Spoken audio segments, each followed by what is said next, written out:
YouTube, this is comedy and satire. Is not what we're seeing in this moment. But it's not just that. It's those that were closest to Donald Trump that understand how dangerous he is when the world is this dangerous.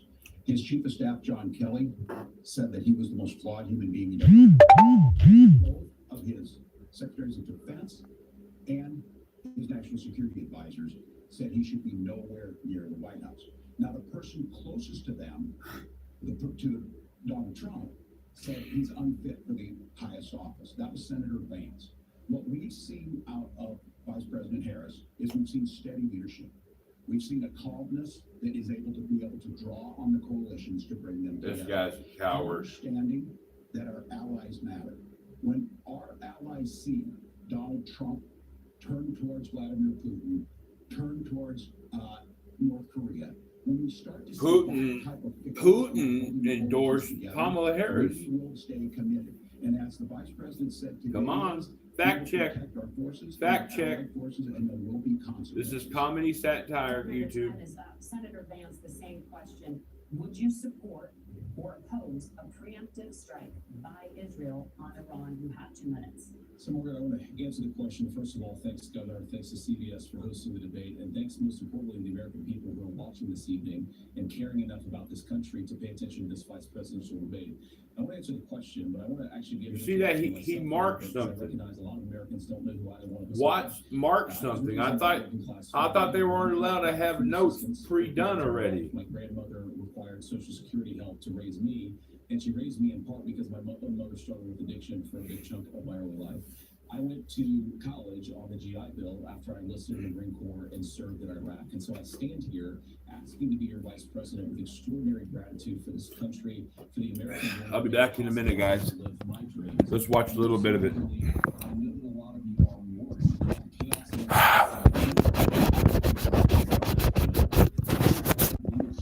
the White House, if we get Donald Trump back in the White House, he's going to be attainable again. Now, to answer this particular question, we have to remember that as much as Governor Walz just accused Donald Trump of being an agent of chaos, Donald Trump actually delivered stability in the world, and he did it by establishing effective deterrence. People were afraid of stepping out of line. Iran, which launched this attack, has received over $100 billion in unfrozen assets thanks to the Kamala Harris administration. What do they use that money for? They use it to buy weapons that they're now launching against our allies, and God forbid, eventually launching against the United States as well. Donald Trump recognized that for people to fear the United States, you needed peace through strength. They needed to recognize that if they got out of line, the United States global leadership would put stability and peace back in the world.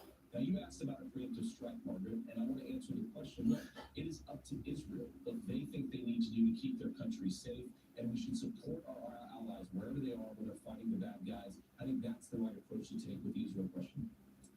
Thank you, Senator. Governor Walz, do you care to respond to any of the allegations? Well, look, Donald Trump was in office. We'll sometimes hear a revisionist history, but when Donald Trump was in office, it was Donald Trump who we had a coalition of nations that had boxed Iran's nuclear program in, the inability to advance it. Donald Trump pulled that program and put nothing else in its place. So Iran is closer to a nuclear weapon than they were before because of Donald Trump's fickle leadership. And when Iran shot down an American aircraft in international airspace, Donald Trump tweeted, because that's the standard diplomacy of Donald Trump. And when Iranian missiles did fall near U.S. troops and they received traumatic brain injuries, Donald Trump wrote it off as headaches. Look, our allies understand that Donald Trump is fickle. He will go to whoever has the most flattery or where it makes sense to him. Steady leadership like you witnessed today, like you witnessed in April. Both Iranian attacks were repelled. Our coalition is strong, and we needed the steady leadership that Kamala Harris is providing. Senator Vance, the U.S. did have a diplomatic deal with Iran to temporarily pause parts of its nuclear program, and President Trump did exit that deal. He recently said, just 5 days ago, the U.S. must now make a diplomatic deal with Iran because the consequences are impossible.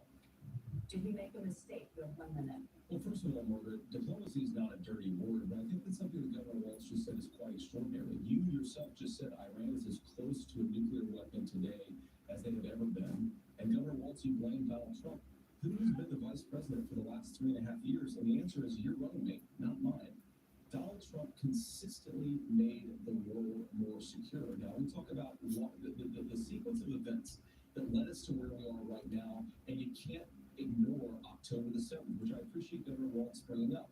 But when did Iran and Hamas and their proxies attack Israel? It was during the administration of Kamala Harris. So Governor Walz can criticize Donald Trump's tweets, but effective, smart diplomacy and peace through strength is how you bring stability back to a very broken world. Donald Trump has already done it once before. Ask yourself at home, when was the last time, I'm 40 years old, when was the last time that an American president didn't have a major conflict break out? The only answer is during the 4 years that Donald Trump was president.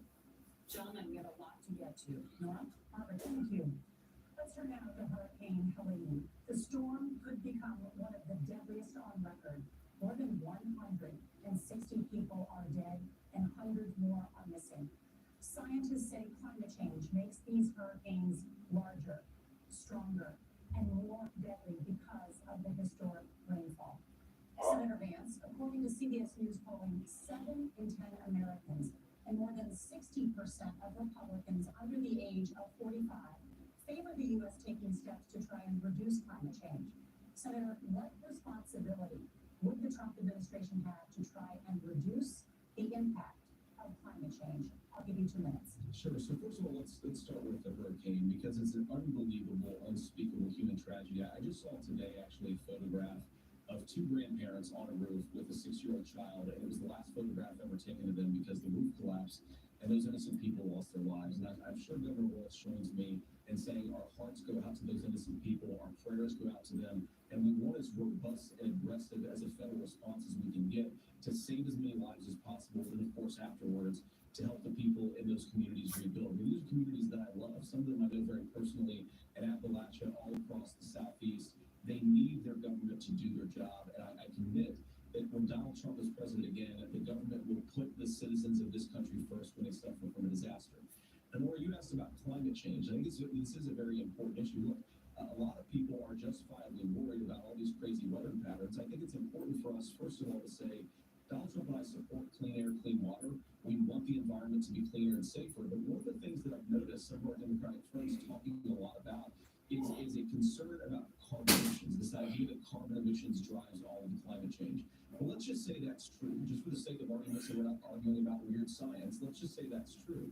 Well, if you believe that, what would you want to do?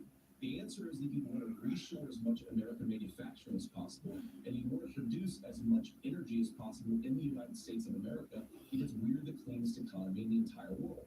What have Kamala Harris's policies actually led to?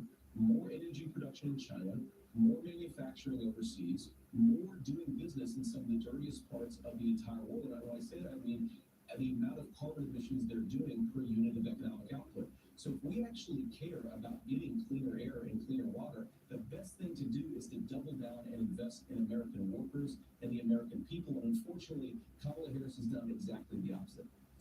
Governor Walz, you have 2 minutes to respond. Well, we got close to an agreement because all those things are happening. Look, first of all, it is a horrific tragedy with this hurricane, and my heart goes out to the folks that are down there in contact with the governors. I serve as co-chair of the Council of Governors. As we work together on these emergency managements, governors know no partisanship. They work together to solve the governors and the emergency responders on the ground. Those happen on the front end. The federal government comes in, makes sure they're there to recover, but we're still in that phase where we need to make sure that they're staying there, staying focused. Now, look, coming back to the climate change issue, there's no doubt this thing roared onto the scene faster and stronger than anything we've seen. Senator Vance has said that there's a climate problem in the past. Donald Trump called it a hoax and then joked that these things would make more beachfront property to be able to invest in. What we've seen out of the Harris administration now, the Biden-Harris administration, is we've seen this investment. We've seen massive investments, the biggest in global history that we've seen in the Inflation Reduction Act, has created jobs all across the country. 2000 in Jeffersonville, Ohio, taking the EV technology that we invented and making it 200,000 jobs across the country. The largest solar manufacturing plant in North America sits in Minnesota. But my farmers when climate change is real. They've seen 500-year droughts, 500-year floods back to back. But what they're doing is adapting, and this has allowed them to tell me, look, I harvest corn, out of soybean, and out of wind. We are producing more natural gas and more oil at any time we ever have. We're also producing more clean energy. So the solution for us is to continue to move forward that climate change is real. Reducing our impact is absolutely critical, but this is not a false choice. You can do that at the same time you're creating the jobs that we're seeing all across the country. That's exactly what this administration has done. We are seeing us becoming an energy superpower for the future, not just the current. And that's what absolutely makes sense. And we start thinking about how do we mitigate these disasters. Thank you. Senator, I want to give you an opportunity to respond there. The governor mentioned that President Trump has called climate change a hoax. Do you agree? Well, what the president has said is that if the Democrats, in particular Kamala Harris and her leadership, if they really believe that climate change is serious, what they would be doing is more manufacturing and more energy production in the United States of America, and that's not what they're doing. So clearly, Kamala Harris herself doesn't believe her own rhetoric on this. If she did, she would actually agree with Donald Trump's energy policies. Now, something Governor Walz said I think is important to touch upon, because when we talk about clean energy, I think that's a slogan that often the Democrats will use here. I'm talking, of course, about the Democratic leadership. And the real issue is that if you're spending hundreds of millions or even billions of dollars of American taxpayer money on solar panels that are made in China, number one, you're going to make the economy dirtier. We should be making more of those solar panels here in the United States of America. Some of them aren't, but a lot of them are being made overseas in China, especially the components that go into those solar panels. So if you really want to make the environment cleaner, you've got to invest in more energy production. We even built a nuclear facility, I think one in the past 40 years. Natural gas, we got to invest more in it. Kamala Harris has done the opposite. That's raised energy prices and also meant that we're doing Senator, your time is up. Governor, would you like to respond? Well, look, we're producing more natural gas than we ever have. There's no moratorium on that. We're producing more oil, but folks know, like I said again, these are not liberal folks. These are not folks that are Green New Deal folks. These are farmers that have been drought one year, massive flooding the next year. They understand that it makes sense. Look, our number one export cannot be topsoil from erosion from these massive storms. We saw it in Minnesota this summer. And thinking about how do we respond to that, we're thinking ahead on this. And what Kamala Harris has been able to do in Minnesota, we're starting to weatherproof some of these things. The infrastructure law that was passed allows us to think about mitigation in the future. How do we make sure that we're protecting by burying our power lines? How do we make sure that we're protecting lakefronts and things that we're seeing more and more of? But to call it a hoax and to take the oil company executives to Mar-a-Lago, say, give me money for my campaign, I'll let you do whatever you want. We can be smart about that, and an all-above energy policy is exactly what she's doing. Almost done, guys. Governor, your time is up. The overwhelming consensus among scientists is that the Earth's climate is warming at an unprecedented rate. Margaret? Thank you, Nora. We're going to turn now to immigration. The crisis at the U.S.-Mexico border consistently ranks as one of the top issues for American voters. Senator Vance, your campaign is pledging to carry out the largest mass deportation plan in American history and to use the U.S. military to do so. Could you be more specific about exactly how this will work? For example, would you deport parents who have entered the U.S. illegally and separate them from any of their children who were born on U.S. soil? You have 2 minutes. So first of all, Margaret, before we talk about deportations, we have to stop the bleeding. We have a historic immigration crisis because Kamala Harris started and said that she wanted to undo all of Donald Trump's border policies. 94 executive orders suspending deportations, decriminalizing illegal aliens, the asylum fraud that exists in our system. That has opened the floodgates. And what it's meant is that a lot of fentanyl is coming into our country. I have a mother who struggled with opioid addiction and has gotten clean. I don't want people who are struggling with addiction to be deprived of their second chance because Kamala Harris let in fentanyl into our communities at record levels. So you've got to stop the bleeding. You've got to re-implement Donald Trump's border policies, build the wall, re-implement deportations. Not bad. That's your point, Margaret, about what do we actually do. So we've got That was a pretty good response, guys. Country. What do we do with them? I think the first thing that we do is we start with the criminal migrants. About 1 million of those people have committed some form of crime in addition to crossing the border illegally. I think you start with deportations on those. Okay, folks. there we go. Aliens to undercut the wages of American workers. A lot of people Sorry, guys, I'm back. for less than There needs to be some fact checking going on. A fair wage for doing a good day's work. The final point, Margaret, is you asked about family separation. Go back. Right now, in this country, Margaret, we have Careful, baby, careful. 320,000 children. Careful, The honey. Department of Homeland Security has effectively lost. Some of them have been sex Who you guys going for, guys? Are homes with their families. Come on. Some of them have been used as drug trafficking mules. The real family separation policy in this country. Who are we going for? Kamala Harris's wide open southern border. And I'd ask my fellow Americans to remember when she came into office. Boy, he avoided that question, didn't he? Real leadership would be saying, you know what, I screwed up. She said, "Are you going to deport the mothers, the parents of the kids that were born here?" He didn't answer it. He didn't answer it. I mean, come on. Let's be honest, guys. This guy here's a coward, man. This guy knew months ahead of time. He left, lied about it. Come here. There. It's not night time. It's not night time. It's not night time. It's not night time. I love you, honey, but it's not night time. It's not night time. It's not night time. It's not night time. That's the Border Patrol agents. That's the Chamber of Commerce. That's most Americans out here. That's why we have the fairest and the toughest bill on immigration that this nation's seen. That's the lie. The immigration sucks. We all know immigration sucks. They're literally flying them. Democrats and Republicans work on this legislation. This is what we need in here. These are the experts. And the Chamber of Commerce and the Wall Street Journal said, pass this thing. Kamala Harris. Fact check. YouTube. This is satire comedy. This is satire comedy. The adjudications on this, just what America wants. But as soon as I was getting ready to pass and actually tackle this, Donald Trump said no. Told them to vote Fact check. because it gives him a campaign. Both of these guys are hiding. What would Donald Trump talk about if we actually did some of these things? And they need to be done by the legislature. We can't just do this through the executive branch. So look, we have the options to do this. Donald Trump had 4 years. He had 4 years to do this. And he promised you, America, how easy it would be. I'll build you a big, beautiful wall. And Mexico will pay for it.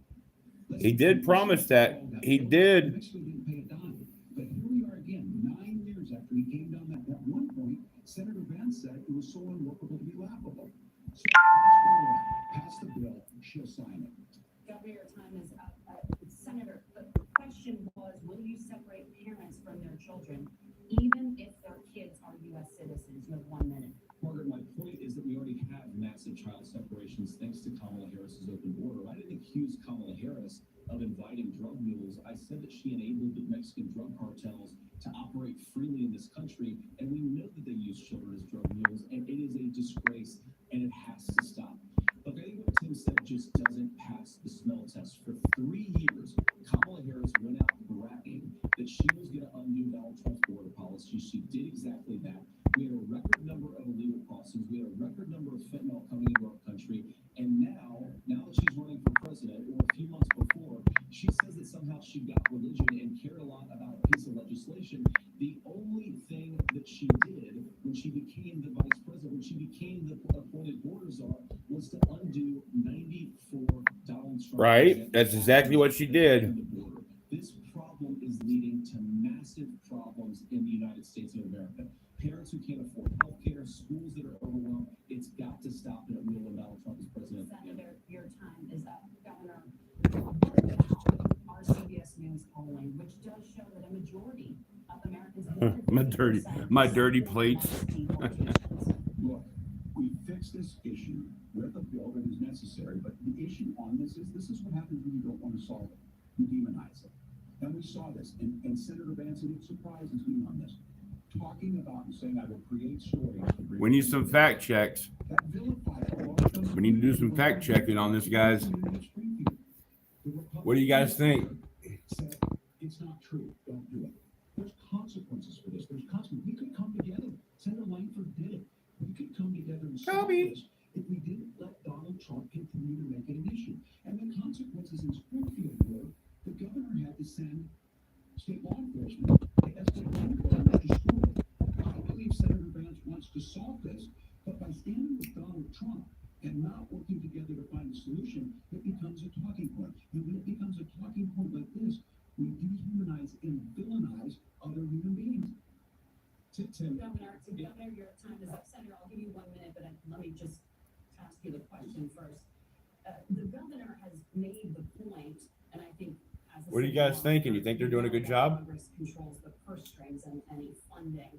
So you have said repeatedly that Donald Trump would, through executive action, solve this. Do you disagree that Congress controls the purse strings and would need to support many of the changes that you would actually want to implement? You have 1 minute.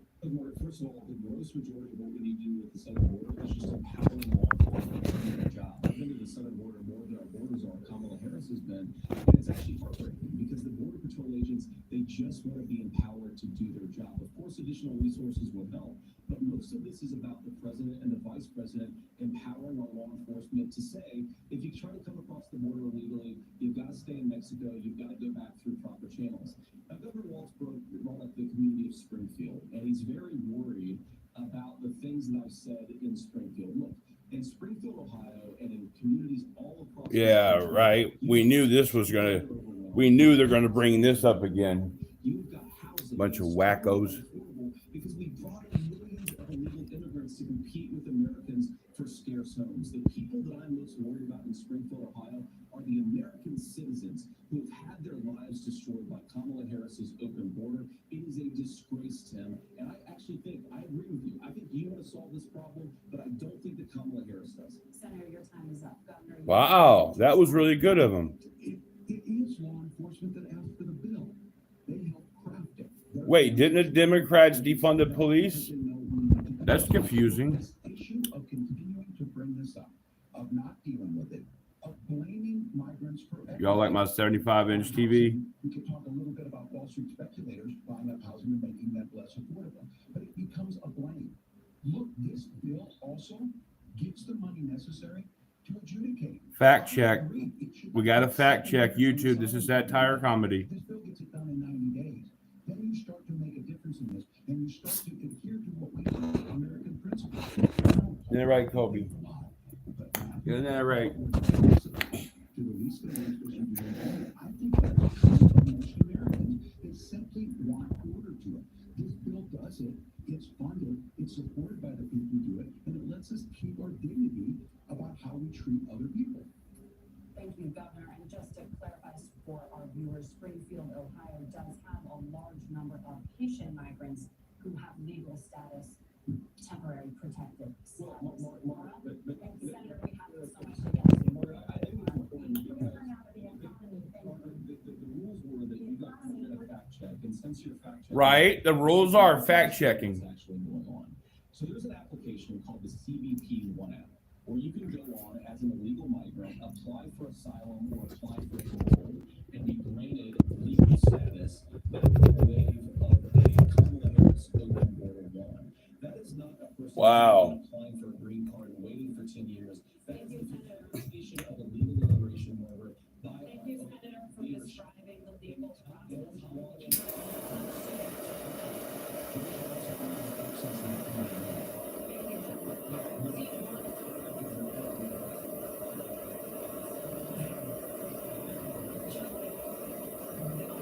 Come on. Let them fight it out. Let them fight it out. Come on, ladies. Let them fight it out. I mean, this is the second top job of the United States of America. That's how you got to say it, guys. America.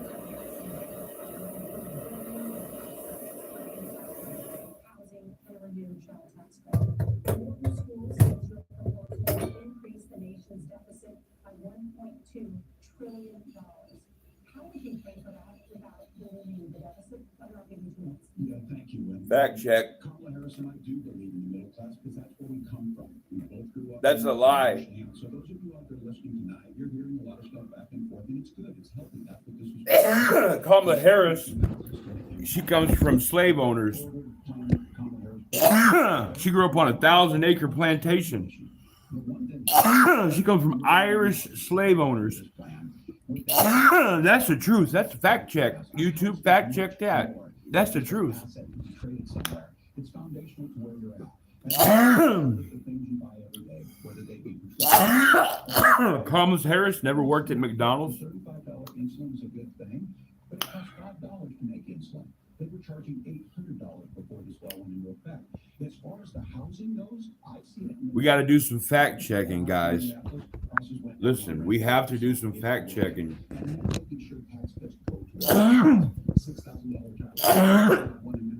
Sorry about that.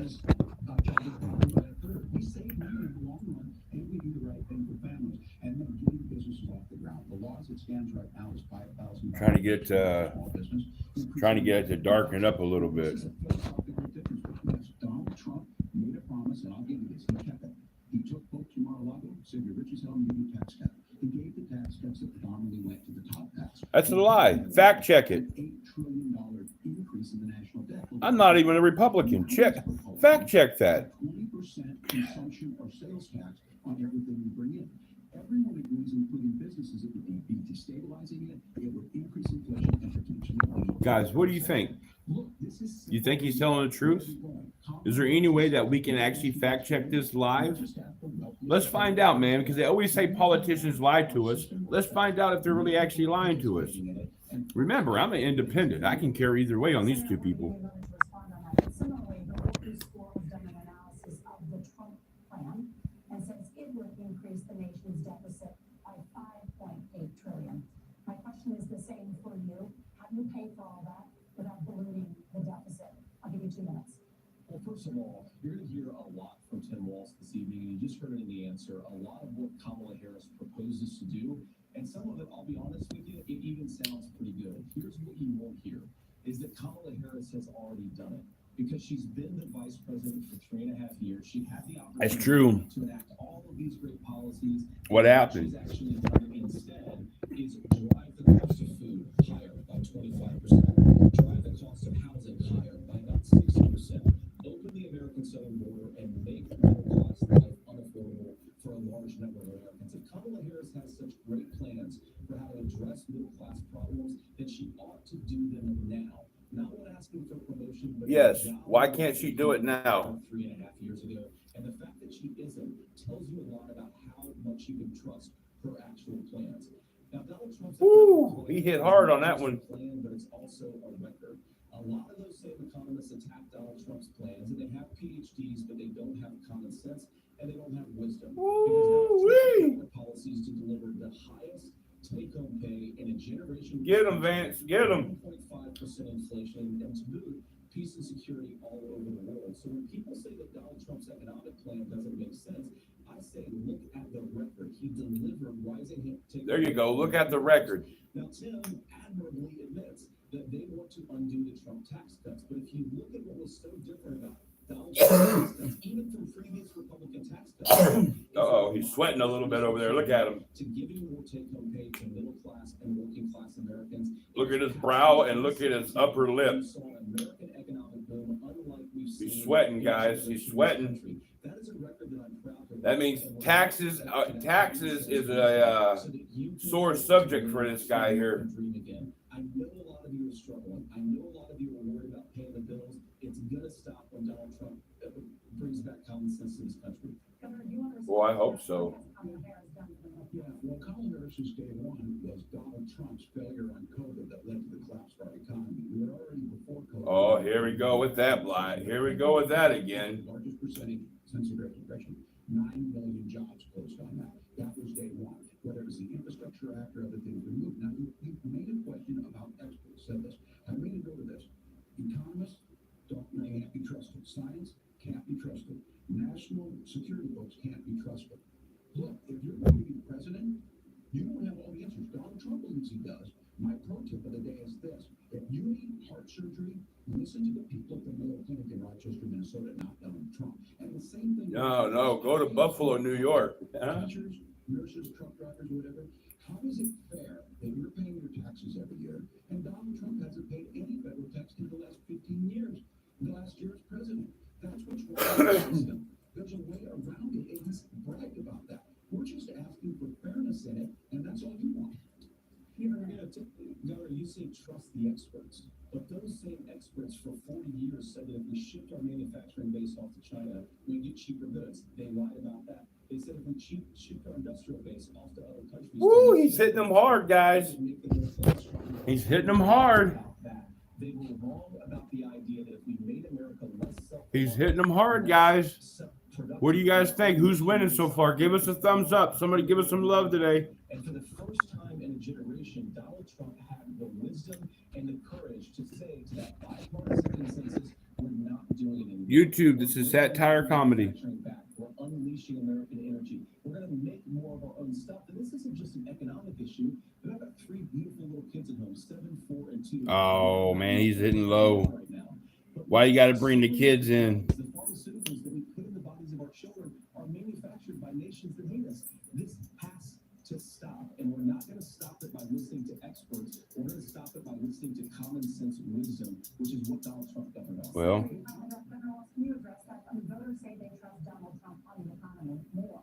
If you're listening tonight and you want billionaires to get tax cuts, you heard what the numbers were. give us a thumbs up, guys. Show us a little love tonight. On this, I'm not a guy who wanted to ship things overseas, but I understand that. Look, we produce soybeans and corn. We need to have fair trading partners. That's something that we believe. Give us a thumbs up. It doesn't cost you nothing. What most concerns me on this is Donald Trump was the guy who created the largest trade deficit in American history with China.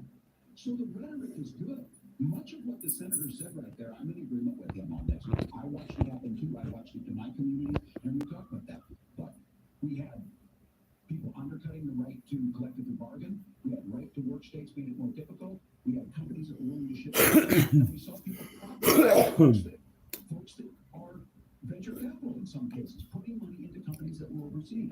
We're in agreement that the home. The issue is home. Sorry, guys. Went down the wrong hole. 50,000 new manufacturing jobs just came out of the IRA. There's far right. Yes. So I appreciate that. So if you notice, what Governor Walsh just did is he said, first of all, Donald Trump has to listen to the experts. And then when he acknowledged that the experts screwed up, he said, well, Donald Trump didn't do nearly as good of a job as the No, that's a generalization. did. So what Tim Walz is doing, and I honestly, Tim, I think you got a tough job here because you've got to play whack-a-mole. You've got to pretend that Donald Trump didn't deliver rising take-home pay. You've got to pretend that Donald Trump didn't deliver lower inflation, which of course he did, and then you simultaneously got to defend Kamala Harris's atrocious economic record, Which is all true. Fact check it, guys.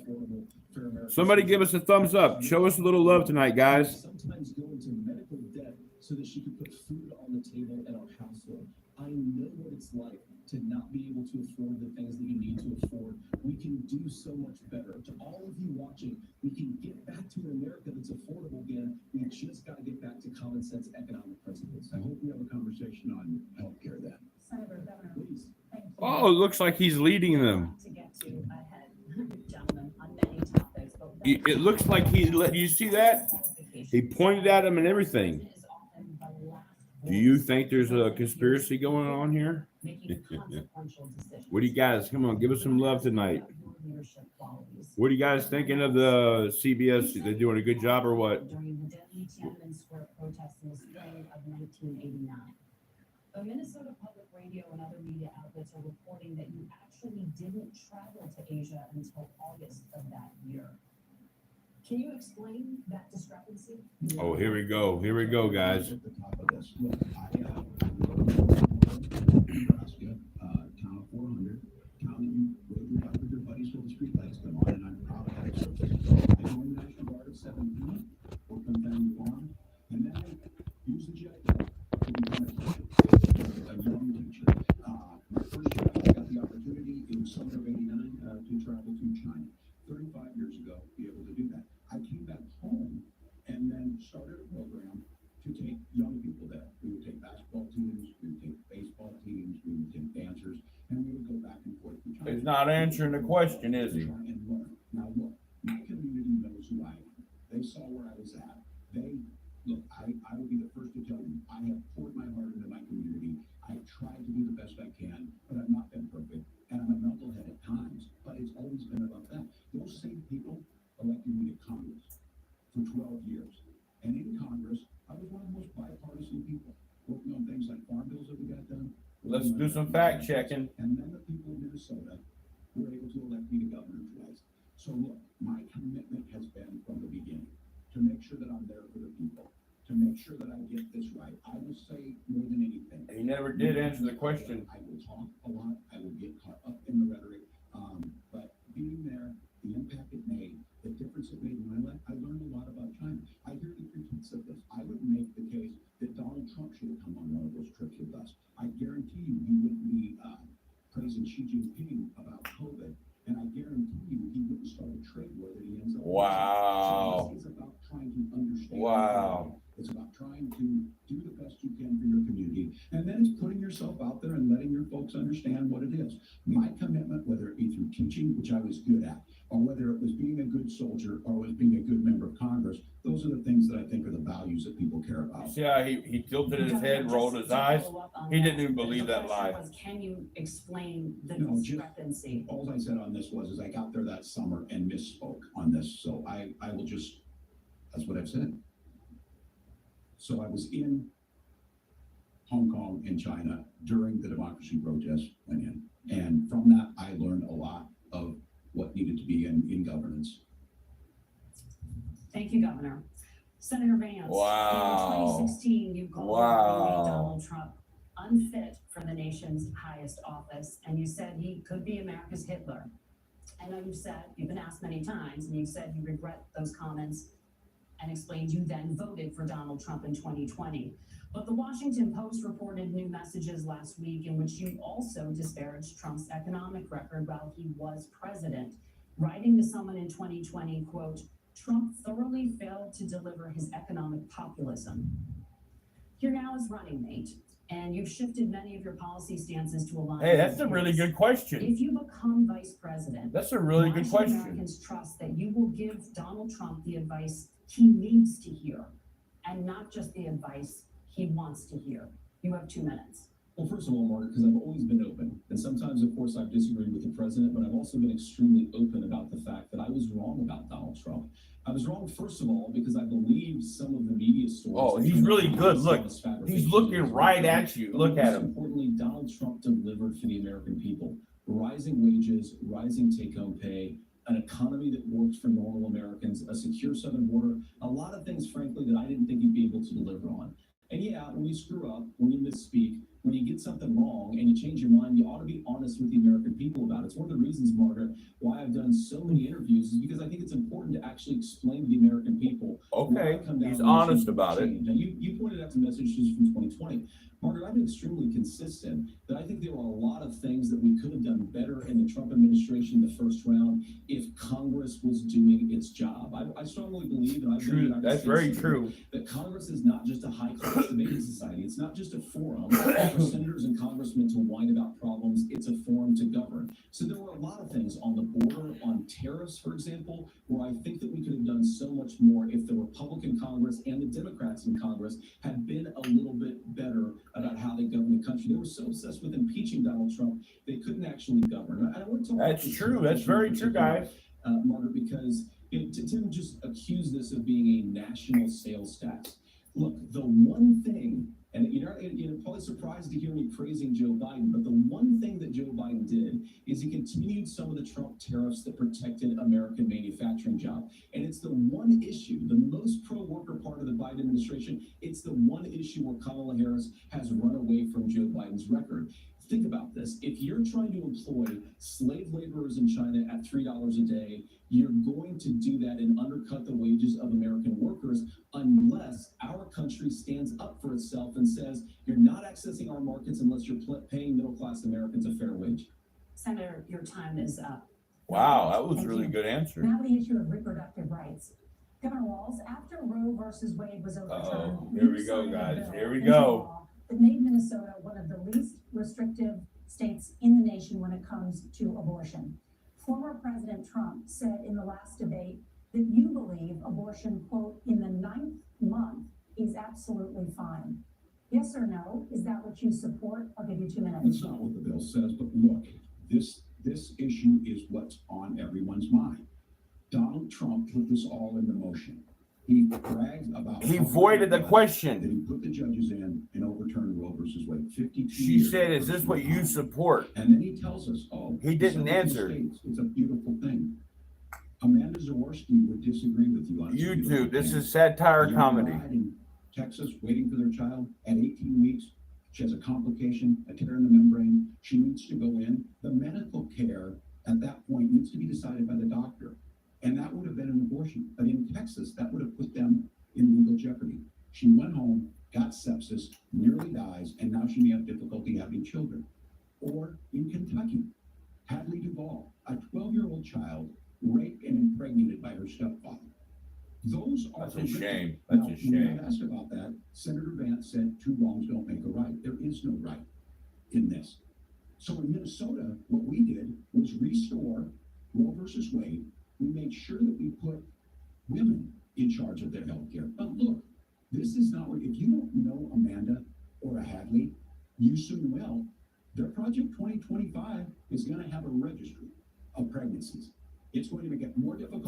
There is no such thing. And limit The lady access that to wrote it women, even said access to it infertility was a treatments. fantasy For so many thing. of you out there listening, me included, infertility treatments are why I have a child.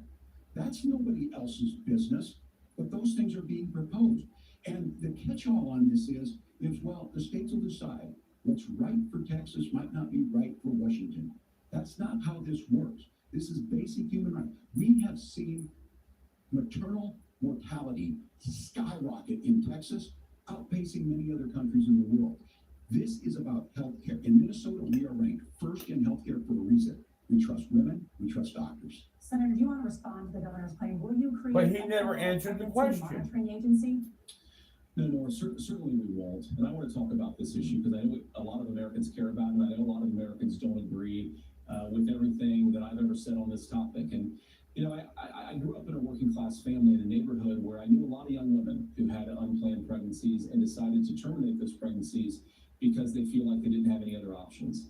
And, you know, one of them is actually very dear to me. And I know she's watching tonight, and I love you. And she told me something a couple of years ago that she felt like if she hadn't had an abortion, that it would have destroyed her life because she was in an abusive relationship. And I think that what I take from that as a Republican who proudly wants to protect innocent life in this country, who proudly wants to protect the vulnerable, is that my party, we've got to do so much better of a job at earning the American people's trust back on this issue where they frankly just don't trust us. And I think that's one of the things that Donald Trump and I are endeavoring to do. I want us as a Republican Party to be pro-family in the fullest sense of the word. I want us to support fertility treatments. I want us to make it easier for moms to afford to have babies. I want it to make it easier for young families to afford a home so they can afford a place to raise that family. And I think there's so much that we can do on the public policy front just to give women more options. Now, of course, Donald Trump has been very clear that on the abortion policy specifically, that we have a big country and it's diverse. And California has a different viewpoint on this than Georgia. Georgia has a different viewpoint from Arizona. And the proper way to handle this, as messy as democracy sometimes is to let voters make these decisions. Yeah, right. Let the people make it. Abortion policy, and I think that's yeah. I mean, we are a nation of people. Diverse, and let's be honest, sometimes a Right? very messy and divided country. Governor, would you like to respond and also answer the question about restrictions? Yeah, well, the question got asked, and Donald Trump made the accusation it wasn't true about Minnesota. Well, let me tell you about this idea that they're diverse states. There's a young woman named Amber Thurman. She happened to be in Georgia, a restricted state. Because of that, she had to travel a long distance to North Carolina to try and get her care. And Georgia to North Carolina, that's not long distance. Back and forth. The fact of the matter is, how can we as a nation, Georgia and North Carolina, that's not long distance. and your rights, as basic as the right to control your own body, is determined on geography? There's a very real chance that Amber Thurman lived in Minnesota, she would be alive today.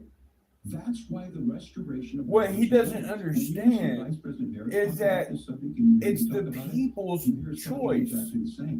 It's we the people, not we the government. Right of this. I agree with a lot of what Senator Vance said about what's happening. His running mate, though, does not, and that's the problem. Governor, your time is up. Senator, let me ask you about that. He mentioned, it was, I think, referring to a national ban. In the past, you have supported a federal ban abortion after 15 weeks.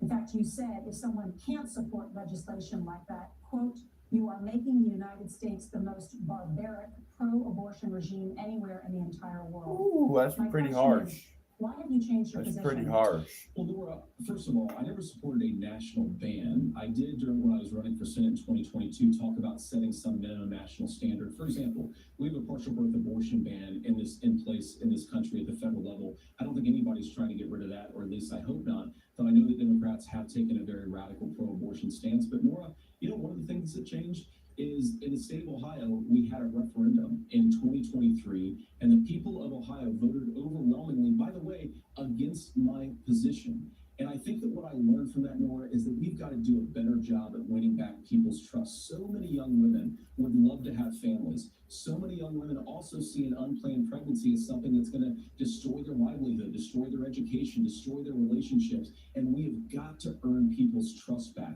And that's why Donald Trump and I are committed to pursuing pro-family policies, making childcare more accessible, making fertility treatments more accessible, because we've got to do a better job at that. And that's what real leadership is.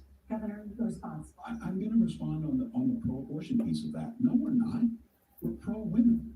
We're pro-freedom to make your own choice. We know what the implications are to not be that. Women having miscarriages, women not getting the care, physicians feeling like they may be prosecuted for providing that care. And as far as making sure that we're educating our children and giving them options, Minnesota's a state with one of the lowest teen pregnancy rates.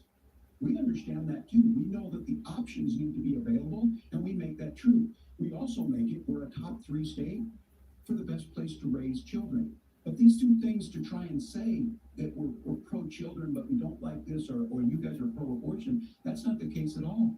We are pro-freedoms for women to make their choices, and we're going, and Kamala Harris is making the case, to make options for children more affordable, a $6,000 child tax credit, but we're not going to base that on the backs of making someone like Amber Thurman. Well, who's paying for that? 600 miles to try and get health care. Who's paying for that money? First of all, Governor, I agree with you. Amber Thurman should still be alive. And there are a lot of people who should still be alive, and I certainly wish that she was.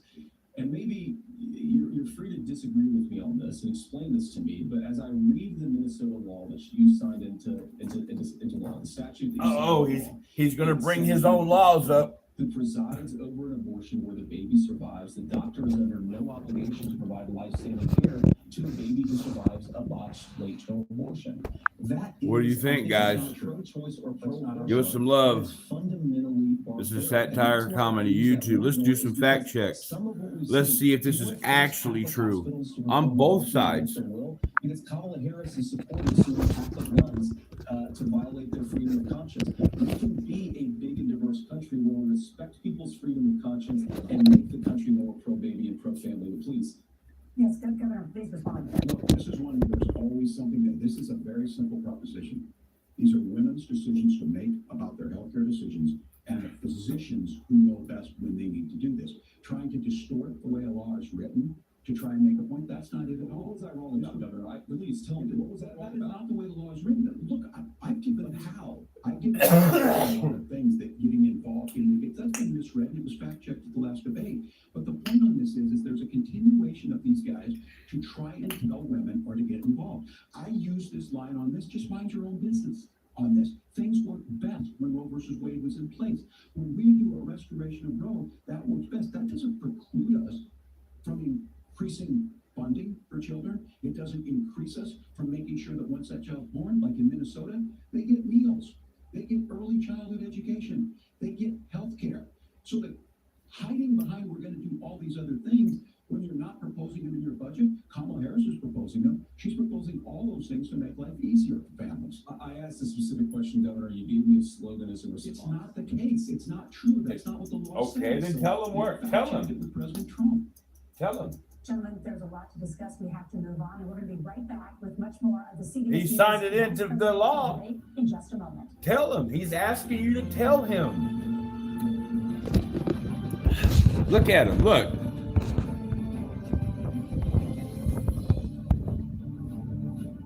Look at him crying. Crying over there. That's funny because he said, tell me. They're food deserts. Tell me, he said. I'm sorry, I had the hiccups. He said, tell me. Are we saying sausage is the key to Well, guys, what do you think so far? Can't hurt. And maybe we suggest What are you guys thinking? less tall, fresh air, sunshine. You guys like the new TV? Q&A. I'm not really sure about the color. I think it has too much blue or something in it. I don't know. Is dead. The throne is vacant. We're about to choose the most famous man. What are you guys doing tonight, you beautiful people? I appreciate you guys hanging in there, watching this with me, listening to me babble on about it.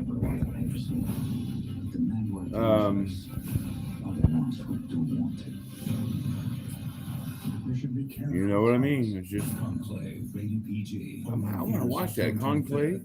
Hi, I'm That's Steve pretty Ballmer. good. I That's spent pretty good. 34 years growing Microsoft, 10 years owning the LA Clippers. Oh, here we go with another billionaire bragging about his billions. And I love facts. That's why I started USA Facts. Look at that. Live, we're unveiling a video series on the big issues that impact America. Fact And checks. no, don't Okay. worry, I'm not running for office. Oh, good. He's not running for office. U.S. fact. Oh, okay. Straight up, and you make up your own mind. You know what? We need fact checking. Honest fact checking. Because there's a lot of BS going on tonight on both sides. And if you can't see it, then you're being blind. Let's be honest. On both sides tonight, there are avoided questions. They gave slogans and speeches instead of direct answers. Both sides did. Let's be honest, guys. Let's just be honest. So far, I'm 50-50. I like how Vance came out with something, and then Watts came out with something with the girl thing. They were ready for that question. They had each other on that one. He saw people suffering. Anxiety ran high. I missed the spot. Sorry, guys. I'll prepare a feast and bring them together, he thought. Man, I'm getting old. He was heartbroken because he wanted everyone to be filled, not with food and wine. You guys getting old too? All right, my ugly face is about to come off here, so you guys can come back on. I just don't want to put the advertisement on. You know what I mean? Frank, Brad, how are you? What do you guys think, Lo? Let me know. Leave a comment below. Let me know. What are you guys thinking? Who's winning tonight? Is it 50-50? Do you think the CBS is doing a good job? Your safety is the only thing that matters. We design smarter ways to detect motion. They have a lot of commercials. We create A lot of commercials. Someone's getting paid good money, guys. All powered by Fast Protect technology. Got my necklace on Police response. Get with Simply my cross. Safe today with no contracts or cancellation fees, so you're never locked in. There's no safe like Simply. All right, I Safe. think we're coming back on now. Let's see. Nope. More commercials, guys. Hold on. You don't have to see my ugly face for a few more minutes, for a few more seconds. Yeah, another commercial. Come on, CBS. Jeez. I did like that how the anchors did make both of them kind of like, that's not what we asked. Both of these guys are hiding something. Oh, here we go, guys. Ready? 3, 2, 1.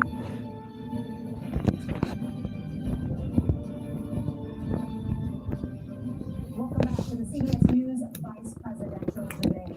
We want to turn now to America's gun violence epidemic. The leading cause of death for children and teens in America is by firearms. Senator Vance, you oppose most gun legislation that Democrats claim would curb gun violence. You oppose red flag gun laws and legislation to ban certain semi-automatic rifles, including AR-15s. So let me ask you, earlier this year, for the first time, the parents of a school shooter were convicted of involuntary manslaughter and sentenced to 10 years in prison. Do you think holding parents responsible could curb mass shootings? Hell yeah. On that particular case, Somebody needs to bring spanking back. Beat the hell out of them kids. Authorities to make those decisions. I think in some cases the answer is going to be yes, and in some cases the answer is going to be no. And the details really matter here, of course. Satire comedy, YouTube. Satire comedy. Different than if a parent hands over a gun knowing that their kid is potentially dangerous. But look, I want to just sort of speak as a father of three beautiful little kids, and our oldest is now in second grade. And like a lot of parents, we send our kids to school with such hope and such joy and such pride at their little faces on the first day of school. And we know, unfortunately, that a lot of kids are going to experience this terrible epidemic of gun violence. And of course, our hearts go out to the families that are affected by this terrible stuff. And we do have to do better. And I think that Governor Walz and I actually probably agree that we need to do better on this. The question is just how do we actually do it? Now, here's something that really bothers me and worries me about this epidemic of violence. The gross majority, close to 90% in some of the statistics I've seen, of the gun violence in this country is committed with illegally obtained firearms. And while we're on that topic, we know that thanks to Kamala Harris's open border, we've seen a that it looks like they make Watts look like he's bigger than JD Vance. But when you look at him, JD Vance is taller than him. What do we do about the schools? What do we do to protect our kids? Do they have like him zoomed in more than the other one? Loving the answer. Are they manipulating the view? In a school that feels unsafe or where there are visible signs of security, but I unfortunately think that we literally, I mean, look, it literally looks like they zoomed in on one more than the other. We have to make the doors stronger. We've got to make the windows stronger, and of course, we've got to increase school resource officers because the idea that we can magically wave a wand and take guns out of the hands of bad guys, it just doesn't fit with recent experience. So we've got to make our schools safer, and I think we've got to have some common sense bipartisan solutions for how to do that. Governor, you have 2 minutes. Well, I think all the parents watching tonight, this is your biggest nightmare. Look, I got a 17-year-old, and he witnessed a shooting at a community center playing volleyball. Those things don't leave you. As a member of Congress, That's sad. That's sad. in my office, surrounded by dozens of the Sandy Hook parents, and they were looking at my 7-year-old picture on the wall. Their 7-year-old were dead, and they were asking us to do something. And look, I'm a hunter. I own firearms. The vice president is. We understand that the Second Amendment is there, but our first responsibility is to our kids to figure this out. In Minnesota, we enacted enhanced red flag laws, enhanced background checks, and we can start to get data. But here's the problem. If we really want to solve this, we've got folks that won't allow research to be even done on gun violence. And this idea that we should just live with it, and I here's what I do think, that this is a good start to the conversation. I 100% believe that Senator Vance hates it when these kids, it's abhorrent and it breaks your heart. I agree with that. But that's not far enough when we know there are things that work. I've spent time in Finland and seen some Finnish schools. They don't have this happen, even though they have a high gun ownership rate in the country. There are reasonable things that we can do to make a difference. It's not infringing on your Second Amendment. And the idea to have some of these weapons out there, it just doesn't make any sense. Kamala Harris, as an attorney general, worked on this issue. She knows that it's there. No. Say we're taking your guns, but I ask all No. Do you want your schools hardened to look like a fort? Is that what They already look like a prison. There's countries around the world that their children aren't practicing these types of drills. They're being kids. We owe it to them to get a fix. These are things that shouldn't be that difficult. You can still keep your firearms, and we can make a difference. We have to. If you're listening tonight, Not when you want to put everybody on a registry. Tim, first of all, I didn't know that your 17-year-old witnessed a shooting. I'm sorry about that, and I appreciate it. Christ have mercy. It is awful. Fact check. Tim said actually because I think it illustrates some of the frankly weird differences between our own country. Always fact check these politicians. Always fact check politicians. Abuse or mental health, substance abuse. We have more higher rates of depression, more higher rates of anxiety. We unfortunately have a mental health crisis in this country. Now, where do you think we need to get to the root cause? It's true. We do have a mental health crisis, guys. It is true. If you do have a problem, guys, get help. It's okay to get help. That is the terrible gun violence problem in a lot of our big cities. And this is why we have to empower law enforcement to arrest the bad guys, put them away, and take gun offenders off the streets. I think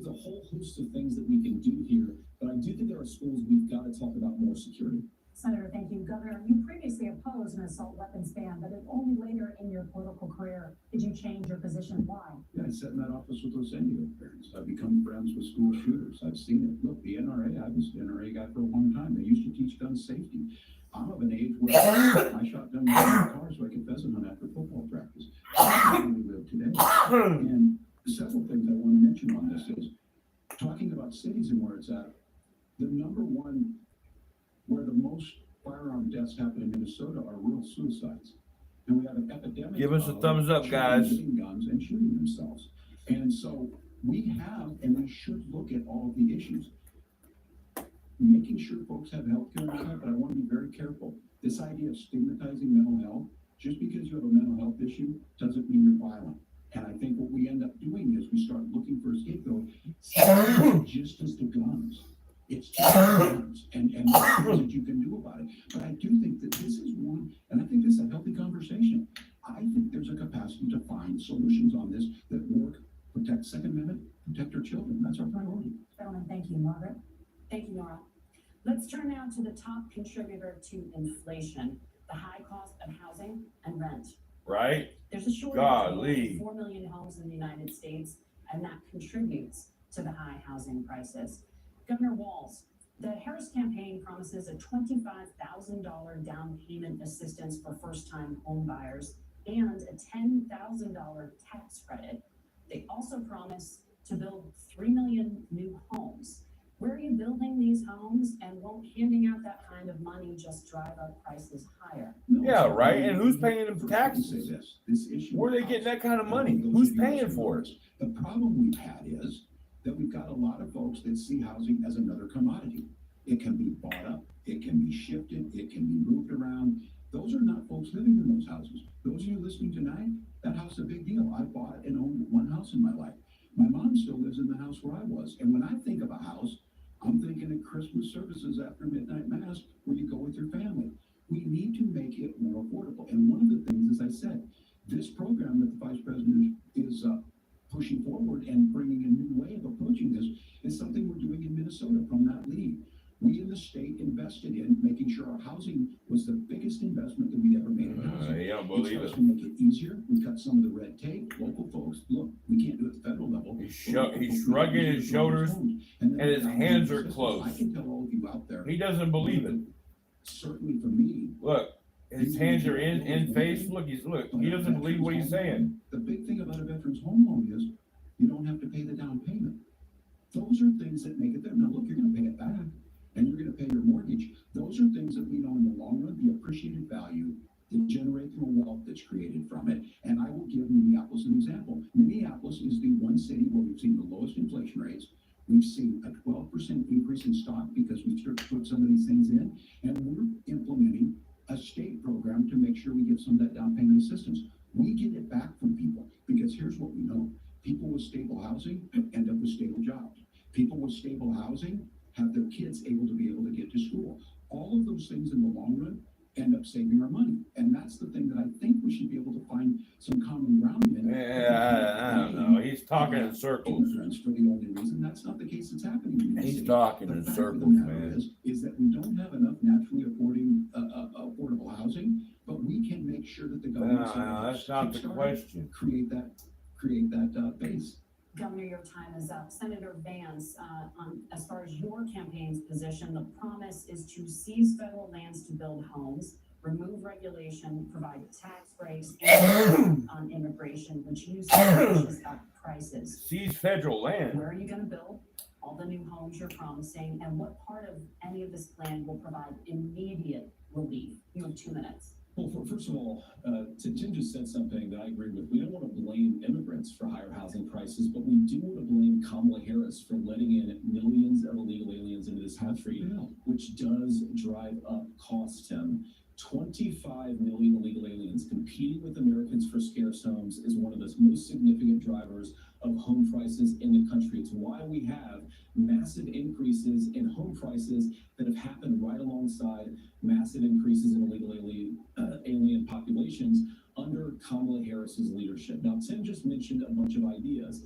Now, some of those ideas I actually think are halfway decent, and some of them I disagree with. But the most important thing here is Kamala Harris is not. What do you running guys as think? A newcomer to politics. She is Leave a the thumbs sitting up. vice president. If she wants to enact all of these policies to make housing more affordable, I invite her to use the office that the American people already gave her, not sit around and campaign and do nothing while Americans find the American dream of homeownership completely unaffordable. Now, you asked, Margaret, what would immediately change the equation for American citizens if you lower energy prices? As Donald Trump says, drill, baby, drill. One of the biggest drivers of housing costs is Drill, baby, drill. Is think about it. If a truck driver is paying 40% more for diesel, then the lumber he's delivering to the job site to build a house is 40% more. become a lot more expensive. If we open up American energy, you will get immediate pricing relief for American citizens, not by the way just in housing, but in a whole host of other economic goods too. Senator Vance, you still have 23 seconds there. Do you want to answer Can I have it? where? Governor, we will get to you in a moment, but Senator, where are you going to seize the federal lands? Yeah, right? Where are you building these Trump houses? has said is we have a lot of federal lands that aren't being used for anything. They're not being used for national park. They're not being used, and they could be places where we build a lot of housing. And I do think that we should be opening up building in this country. We have a lot of land that could be used. And who's paying for that? Need homes. We should be kicking out illegal immigrants who are competing for those homes, and we should be building more homes for the American citizens who deserve to be here. And who's paying for all this? Governor, I do want to let you respond to the allegation that the vice president is letting in. Of course, that's not migrants, true. And again, and you then have it's facts. I guess we agreed not to fact check. I'll check it. But look, crossings are down compared to when Donald Trump left office. But it's again blaming and not trying to find a solution. I was going to ask on this question, are we going to drill and build houses in the same federal land? And I think when people hear federal lands, these are really important pieces of land. Now, Minnesota doesn't have a lot of federal lands. I know in the western part of the country we do. There's not a lot of federal lands in and around Minneapolis, for example. So the issue is, I don't understand the federal lands issue unless we see this, and I worry about this as someone who cares deeply about our national parks and our federal lands. Look, Minnesota, we protect these things. We've got about 20% of the world's fresh water.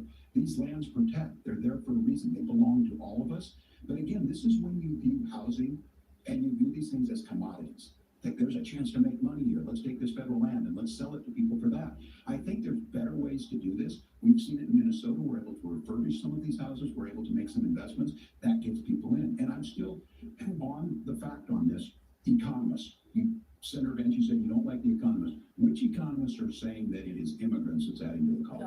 Governor, your time is up, but Senator, on that point, I'd like for you to clarify, there are many contributing factors to high housing costs. What evidence do you have that migrants are part of this problem? Well, there's a Federal Reserve study that we're happy to share after the debate. We'll put it up on social media, actually, that really drills down on the connection between increased levels of migration, especially illegal immigration, and higher housing prices. Now, of course, A little common sense. That's not the entire driver of higher housing prices. It's also Give us a the thumbs up, guys. regime of Kamala Harris. Look, we are a country of builders. We're a country of doers. We're a country of explorers.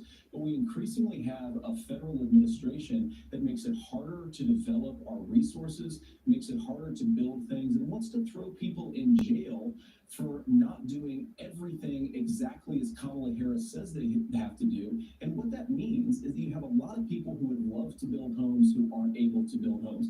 I actually agree with Tim Walz. We should get out of this idea of housing as a commodity. But the thing that has most turned housing into a commodity is Got him. to millions upon millions of people who Got have no him. legal right to be here.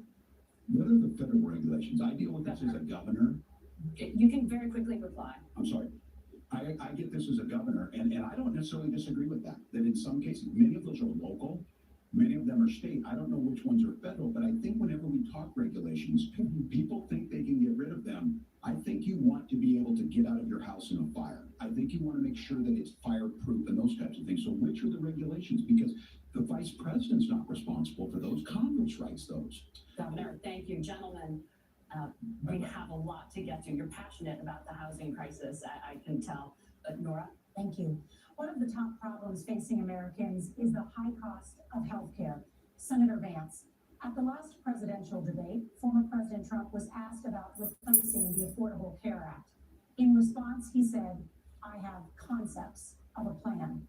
Since then, Senator, you've talked about changing how chronically ill Americans get health insurance. Can you explain how that would work? And can you guarantee that Americans with pre-existing conditions won't pay more? I'll give you 2 minutes. Well, of course, we're going to cover Americans with pre-existing conditions. In fact, a lot of my family members have gotten health care. I believe, members of my family actually got private health insurance, at least for the first time, switched off of Medicaid onto private insurance for the first time under Donald Trump's leadership. And I think that, a lot of people have criticized this concepts of a plan remark. I think it's very simple common sense. From 12 years in Congress, we're not going to propose a 900-page bill standing on a debate stage. It would bore everybody to tears, and it wouldn't actually mean anything because part of this is the give and take of bipartisan negotiation. Now, when Donald Trump was actually president, and again, he has a record to be proud of, prescription drugs fell in 2018 for the first time in a very long time. Under Kamala Harris's leadership, prescription drugs are up about 7%. Under Donald Trump's entire 4 years, they were up about 1.5%. Wow. He introduced Fact check it. transparency. Think about healthcare. You go into a hospital, you try to buy something, and nobody knows what it actually costs. That price transparency will actually give American consumers a little bit more choice and will also drive down costs. And we talked about, the reinsurance regulations is what I was talking about. Look, Donald Trump has said that if we allow states to experiment a little bit on how to cover both the chronically ill but the non-chronically ill, it's not just a plan. He actually implemented some of these regulations when he was president of the United States. And I think you can make a really good argument that it salvaged Obamacare, which was doing disastrously until Donald Trump came along. I think this is an important point about President Trump. Of course, you don't have to agree with everything that President Trump has ever said or ever done, but when Obamacare was crushing under the weight of its own regulatory burden and healthcare costs, Donald Trump could have destroyed the program. Instead, he worked in a bipartisan way to ensure that He sure did. That is true. It's not perfect, of course, and there's so much more that we could do, but I think that Donald Trump has earned the right to put in place some better healthcare policies. He's earned it because he did it successfully the first time. Right. All right, here's what being an old guy gives you some history. I was there at the creation of the ACA. And the reason it was so important is I come from a major healthcare state, home of the Mayo Clinic, home to Medical Alley, 3M, Medtronic, all of those. We understand healthcare. It's why we're ranked first on affordability and accessibility and quality of healthcare. And so what I know is under Kamala Harris, more people are covered than they have before. And those of you listening, this is critical to you. Now, Donald Trump all of a sudden wants to go back and remember this. He ran on the first thing he was going to do on day one was to repeal Obamacare. On day one, he tried to sign an executive order to repeal the ACA. He signed on to a lawsuit to repeal the ACA, but lost at the Supreme Court. And he would have repealed the ACA had it not been for the courage of John McCain to save that bill. Now, fast forward, what that means to you is you lose your pre-existing conditions. If you're sitting at home and you got asthma, too bad. If you're a woman, probably not. Broke your foot during football, might kick you out. Your kids get kicked out when they're 26. Kamala Harris negotiated drug prices for the first time with Medicare. We have 10 drugs that will come online, the most common ones that will be there. But look, this issue, and Fact check. Let's fact check I've it. got a concept of a plan. It cracked me up as a fourth grade teacher because my kids would have never given me that. But what Senator Vance just explained might be worse than a concept, because what he explained is pre-Obamacare. And I'll make this as simple as possible because I have done this for a long time. What they're saying is, if you're healthy, why should you be paying more? So what they're going to do is let insurance companies pick who they insure, because guess what happens? You pay your premium, it's not much. They're figure they're not going to have to pay out to you. But those of you a little older, gray, got cancer, you're going to get kicked out of it. That's why the system didn't work. Kamala Harris will protect and enhance the ACA. Governor, thank you. Senator, you have not yet explained how you would protect people with pre-existing conditions or laid out that plan. Well, look, we currently have laws and regulations in place right now that protect people with pre-existing conditions. We want to keep those regulations in place, but we also want to make the health insurance marketplace function a little bit better. Now, what Governor Walz just said is actually not true. A lot of what happened, and the reason that Obamacare was crushing under its own weight, is that a lot of young and healthy people were leaving the exchanges. Donald Trump actually helped address that problem, and he did so That's in a way true. that preserved I people's remember access that. to coverage who had pre-existing conditions. But again, something that these guys do is they make a lot of claims about if Donald Trump becomes president, all of these terrible consequences are going to ensue. But in reality, Donald Trump was president, inflation was low, take-home pay was higher, and he saved the very program from a Democratic administration that was collapsing and would have collapsed absent his leadership. He did his job, which is govern in a bipartisan way and get results, not just complain about problems, but actually solve them. Governor, did enrollment under the Affordable Care Act go up under the Trump administration? It's higher now than we've seen it go up. Look, people are using it. The system works. And the question about this with young people or whatever, that's the individual mandate piece of this. And Republicans fought tooth and nail saying, well, Americans should be free to do this. Well, then So what you happens think the is individual mandate's a good idea? I think the idea of making sure the risk pool is broad enough to cover everyone, that's the only way insurance works. When it doesn't, it collapses. You were asking pre-ACA where we get people out. Look, people know that they need to be on health care. People expect it to be there. And when we are able to make it, and we are making it this way. He's getting frustrated. He's breathing harder. In the market, when we help people who might not be able to. His eyes are getting wider. And we make sure then, when you get He's sick getting and old, frustrated. it's there for you. Because I heard people say, well, I don't want to buy into Medicare or whatever. Good luck buying Face is Medicare getting once you red. get past 70. So look, the ACA works. We can continue to do better. Kamala Harris did that. The way she made everything better was negotiating those 10 drugs on Medicare for the first time in American history. Prove it. Margaret, Prove it. we're out of time. We have a number of subjects to discuss. Margaret? Let's talk about families in America. There is a child care crisis Sure. in this country, and the United States is one of the very few developed countries in the world without a national paid leave program for new parents. Governor Walz, you've said that if Democrats win both the White House and Congress, this is a day one priority for you. How long should employers be required to pay workers while they are home taking care of their newborns? You have 2 minutes. Yeah, well, that's negotiable, and that's what Congress worked. But here's what the deal is. Americans sitting out there right now, you may work for a big company. We're home in Minnesota to some of the largest Fortune 500 companies. Kamala Harris knows that in California. Those companies provide paid family medical leave. One is, I think they're moral and they think it's a good thing, but it also keeps their employees healthy.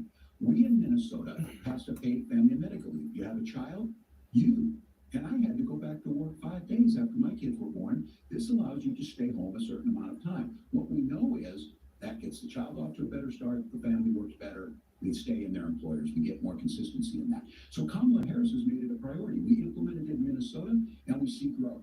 That's how you become a pro-business state. But the negotiations on it, and here's the issue, those big companies are able to offer it. Those of you out there who don't have it, just imagine what happens if you get cancer or your child gets sick. We know what happens. You end up staying home. In some cases, that means no paycheck because you've got no protection on that. This is the case of an economy that Donald Trump has set for the wealthiest amongst us. He's willing to give those tax breaks to the wealthiest. He's willing to say, bust those unions up, do whatever. What we're saying is the economy works best when it works for all of us. And so a paid family medical leave program, and I will tell you, go to the families or go to the businesses and ask them. As far as childcare on this, you have to take it at both the supply and the demand side. You can't expect the most important people in our lives to take care of our children or our parents to get paid the least amount of money. And we have to make it easier for folks to be able to get into that business and then to make sure that folks are able to pay for that. We were able to do it in Minnesota, and I'm still telling you this. We were listed as the best state. We're still in crisis on this. A federal program of paid family medical leave and help with this will enhance our workforce, enhance our families, and make it easier to have the children that you want. Governor, your time is up. Senator, do you support a national paid leave program? And if so, for how long should employers be mandated to pay their employees while they are home taking care of their newborn? 6 weeks. Yeah, well, first of all, Margaret, a number of my Republican colleagues I and some think Democrats 6 too weeks. worked on this issue, and I think there is a bipartisan solution here because a lot of us care about this issue. I mean, look, I speak from this very personally because I'm married to a beautiful woman who's an incredible mother to our 3 beautiful kids, but is also a very, very brilliant corporate litigator, and I'm so proud of her. But being a working mom, even for somebody with all of the advantages of my wife is extraordinarily difficult. And it's not just difficult from a policy perspective. She actually had access to paid family leave because she worked for a bigger company, but the cultural pressure on young families and especially young women, I think makes it really hard for people to choose the family model they want. A lot of young women would like to go back to work immediately. Some would like to spend a little time home with the kids. Some would like to spend longer at home with the kids. We should have a family care model that makes choice possible. And I think this is a very important substantive difference between Donald Trump and Kamala Harris's approach. I mean, look, if you look at the federal programs that we have to support paid family leave right now, the Community Development Block Grant, and there's another block grant program that spends a lot of money from the federal government. These programs only go to one kind of child care model. Let's say you'd like your church maybe to help you out with child care. Maybe you live in a rural area or an urban area and you'd like to get together with families in your neighborhood to provide child care in the way that makes the most sense. You don't get access to any of these federal monies. We want to promote choice in how we deliver family care and how we promote child care, because look, it is unacceptable. And of course, Sam and I have been on the campaign trail a lot the past 7 or 8 weeks, and one of the biggest complaints I hear from young families is people who feel like they don't have options, like they're choosing between going to work or taking care for their kids. That is an incredible burden to put on American families. We're the only country that does it. I think we could do a heck of a lot better. Senator, thank you. You have also said, Senator Vance, many things about the American family. The Federal Reserve says parents will spend nearly as much on child care as they do on housing each month. So I want to get your thoughts on this. President Trump recently said, as much as child care is talked about as being expensive, it's relatively speaking not very expensive compared to the kinds of numbers we'll be taking in. Is President Trump committed to the $5,000 per child tax credit that you have described? You have 1 minute.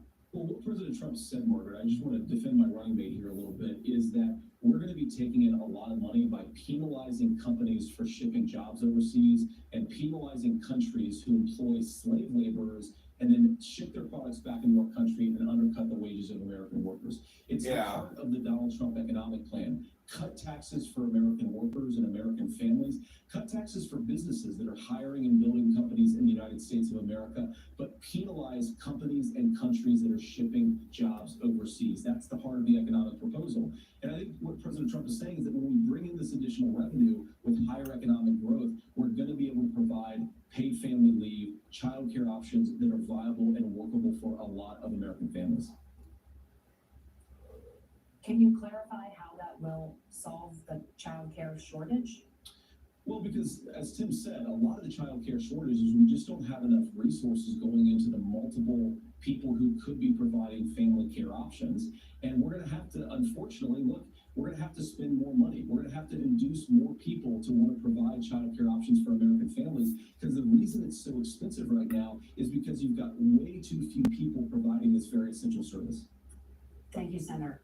Governor Walz, your ticket also has some child care tax credit proposals. Do you think Congress will agree to the $6,000 credit for newborns and $3,000 credit for children over the age of 6, as your campaign has promised? Is that realistic? Well, if these members of Congress are listening to anybody, I can tell you, and this is the biggest issue. Everybody listening tonight knows. I mean, I'm sure they were shocked to hear it's not that expensive. And let's be clear, whether it's 5,000 or 6,000, that leaves you about 3 or 4 months. Let's be clear where we're at on this. It's because we got out of an imbalance on this. We thought we were going to get by not paying people. I don't think Senator Vance and I are that far apart. I'm not opposed to what he's talking about on options. We've done scholarship types of things. I think we need to be open to making the case. But the issue here is, the question you ask is, you're not going to pay for it with these tariffs. That's just adding another $4,000 on the family and taking less. So not only do they not get the money to pay for that, they're $4,000 in the hole. That's boarding school. That's his alma mater. And so I think the issue here is, if those members of Congress, I can't believe they're not. When I go to businesses, sure, they'll talk about taxes sometime, but they will lead with childcare and they will lead with housing, because we know the problems, especially in a state like Minnesota. We need more workers because our economy is growing, but we need the workforce. Governor, thank you. We need to move on. Nora? Let's talk about the state of democracy, the top issue for Americans after the economy and inflation. After the 2020 election, President Trump's campaign and others filed 62 lawsuits contesting the results. Judges, including those appointed by President Trump and other Republican presidents, looked at the evidence and said there was no widespread fraud. The governors of every state in the nation, Republicans and Democrats, certified the 2020 election results and sent a legal slate of electors to Congress for January 6th. Senator Vance, you have said you would not have certified the last presidential election and would have asked the states to submit alternative electors. That has been called unconstitutional and illegal.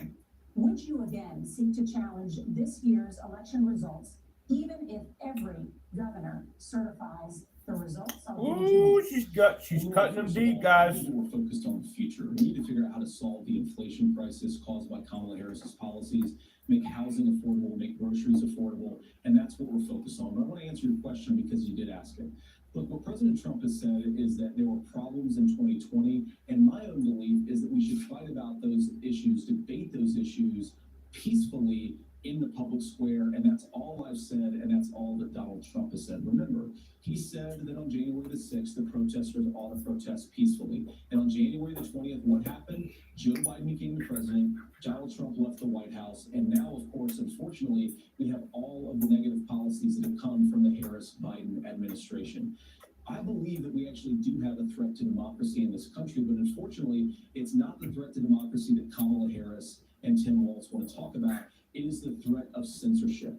It's Americans casting aside lifelong friendships because of disagreements over politics. It's big technology companies silencing their fellow citizens. And it's Kamala Harris saying that rather than debate and persuade her fellow Americans, she'd like to censor people who engage in misinformation. I think that is a much bigger threat to democracy than anything that we've seen in this country in the last 4 years, in the last 40 years. Now, I'm really proud, especially given that I was raised by two lifelong blue-collar Democrats, to have the endorsement of Bobby Kennedy Jr. and Tulsi Gabbard, lifelong leaders in the Democratic coalition. Of course, they don't agree with me and Donald Trump on every issue. We don't have to agree on every issue, but we're united behind a basic American First Amendment principle that we ought to debate our differences. We ought to argue about them. We ought to try to persuade our fellow Americans. Kamala Harris is engaged in censorship at an industrial scale. She did it during COVID. She's done it over a number of other issues. And that, to me, is a much bigger threat to democracy than what Donald Trump said when he said that protesters should peacefully protest on January the 6th. Governor? Well, I've enjoyed tonight's debate, and I think there was a lot of commonality here, and I'm sympathetic to misspeaking on things, and I think I might have with the senator. But Me too, man. There's one though that this one is troubling to me, and I say that because I think we need to tell the story. Donald Trump refused to acknowledge this, and the fact is that I don't think we can be the frog in the pot and let the boiling water go up. He was very clear. I mean, he lost this election, and he said he didn't. 140 police officers were beaten at the Capitol that day, some with the American flag, several later died. And it wasn't just in there. No. Capitol grounds in St. Fact check that again. We need to get another fact check. There may be casualties. The only person there was my son and his dog, who was rushed out crying by state police. Fact check. That issue, and Mike Pence standing there as they were chanting, "Hang Mike Pence." Mike Pence made the right decision. So, Senator, it was adjudicated over and over and over. I worked with kids long enough to know, and I said as a football coach, sometimes you really want to win, but the democracy is bigger than winning an election. You shake hands, and then you try and do everything you can to help the other side win. That's what was at stake here. Now, the thing I'm most concerned about is the idea that imprisoning your political opponents, already laying the groundwork for people not accepting this. And a president's words matter. A president's words matter. People hear that. So I think this issue of settling our differences at the ballot box, shaking hands when we lose, being honest about it, but After they've done all that, they've tried to even kill Trump. And now they just want to shake hands? Get out of here. Or anyone tried to overturn Get out of here. And the peaceful transfer of power. And here we are 4 years later in the same boat. I will tell you this, that when this is over, we need to shake hands this election, and the winner needs to be the winner. This has got to stop. It's tearing our country apart. Margaret? Senator Vance, did you want to respond to that? Yeah, well, look, Tim, first of all, It's really rich for Democratic leaders to say that Donald Trump is a unique threat to democracy when he peacefully gave over power on January the 20th, as we have done for 250 years in this country. We're going to shake hands after this debate and after this election. And of course, I hope that we win, and I think we're going to win. But if Tim Walz is the next vice president, he'll have my prayers, he'll have my best wishes, and he'll have my help whenever he wants it. But we have to remember that for years in this country, Democrats protested the results of elections. Hillary Clinton in 2016 said that Donald Trump had the election stolen by Vladimir Putin because the Russians bought like $500,000 worth of Facebook ads. This has been going on for a long time. And if we want to say that we need to respect the results of the election, I'm on board. But if we want to say, as Tim Walz is saying, that this is just a problem that Republicans have had, I don't buy that. Governor. January 6th was not Facebook ads. And I think revisionist history on this. Look, I don't understand how we got to this point. But the issue was that happened. Donald Trump can do it. And all of us say there's no place for this. It has massive repercussions. This idea that there's censorship to stop people from threatening to kill someone, threatening to do something, that's not censorship. Censorship is book banning. We've seen that brought up. I just think for everyone tonight, and I'm going to thank Senator Vance. I think this is the conversation they wanted to hear, and I think there's a lot of agreement. This is one that we are miles apart on. This was a threat to our democracy in a way that we had not seen, and it manifested itself because of Donald Trump's inability to say. He is still saying he didn't lose the election. I would just have to, did he lose the 2020 election?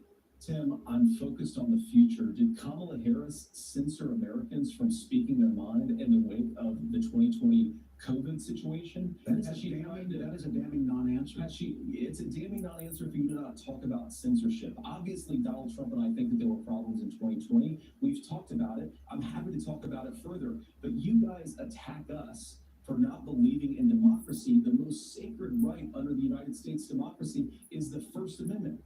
You yourself have said there's no First Amendment right to misinformation. Kamala Harris wants to threaten the power of the government and big tech to silence people from speaking their minds. That is a threat to democracy that will long outlive this present political moment. I would like Very to true, very true. Reject censorship. Let's persuade one another. Let's argue about ideas, and then let's come together afterwards. You can't yell fire in a crowded theater.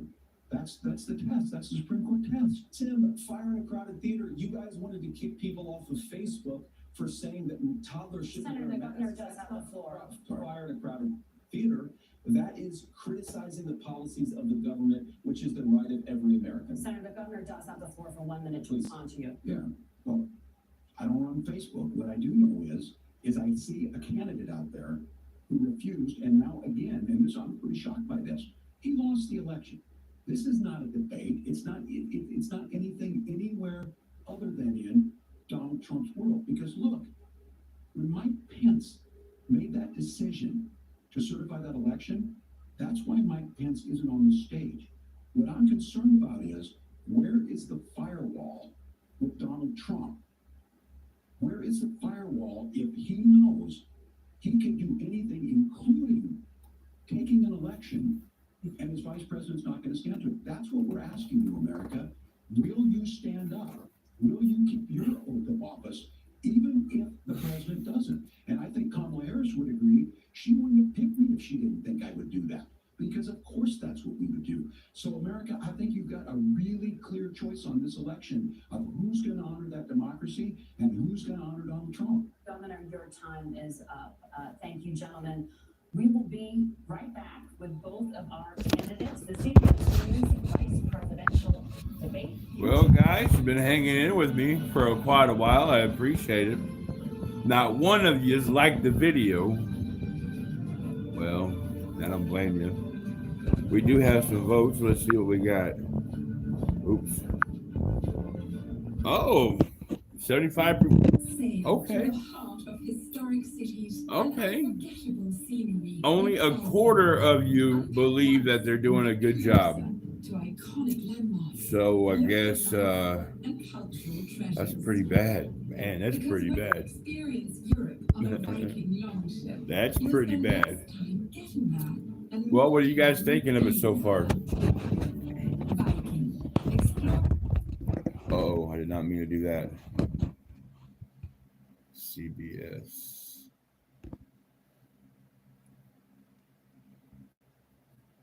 Didn't mean to do that. Live show. We're gonna stick to the script. There we go. Anyways, YouTube, this is just satire comedy. Hello, my one lonely friend. This has been going on for quite a while, hasn't it? A little over an hour and a half. As soon as the commercial is over, we'll put it back on. We'll go right back on. I got a cotton mouth.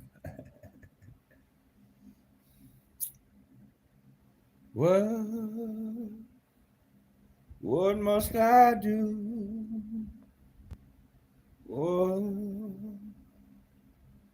What must I do? Come on with these commercials already. So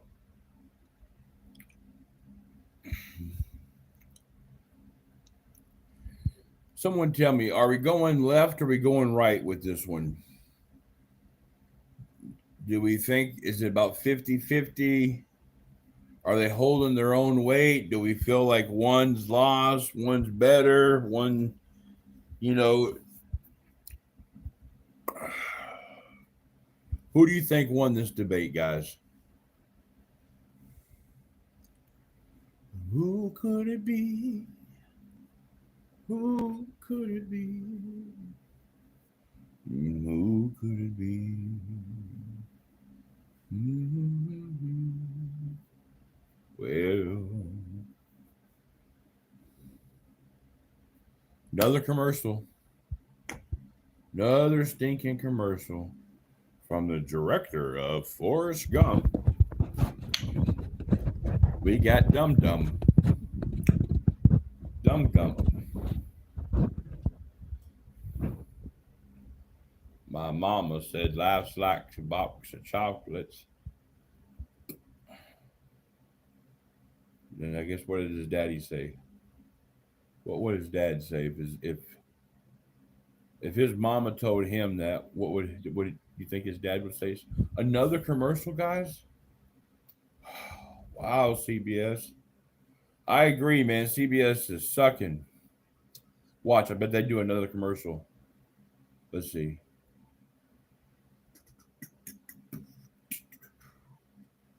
Matlock, October 17th. Another commercial. Sorry, guys, I'm trying here.